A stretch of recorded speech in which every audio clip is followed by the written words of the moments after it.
Thank you, Lord. Hallelujah.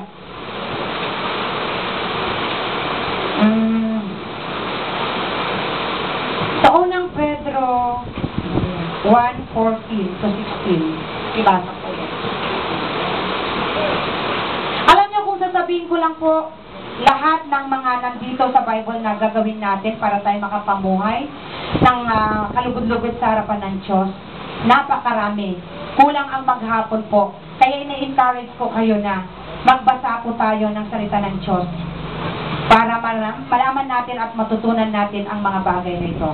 Ano bang sinasabi doon sa unang Pedro Kapitulo 1:14-16? Okay, sige, pakilakasan po. Bilang mga anak, pinili ang Diyos at huwag makusamang hindi tulad ang ginagawa ninyo. Huwag kayo dapat tulad ang pagkaunawa. Dapat ang Diyos ang hirap sa inyo ay banal. Dapat sa inyo makapagdal at manang ginagawa.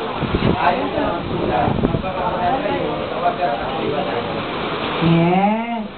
So, yun nga po ang sinasabi ko kanina na ang Diyos ay banal.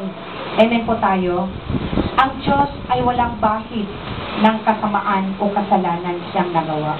Malinis, matuwid, banal ang ating pinaglilingkurang Diyos. At ulitin ko muli yung kanyang sinabi sa verse 16. Yamang tinatawagan ninyo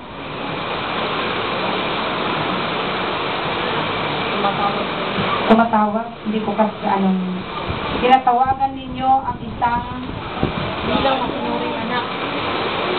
14. Ay, sa 14. Tignan mo ito. Pala na binabasa ko. Malabo pa rin kahit may salamin. Thank you, Lord. Okay, sige.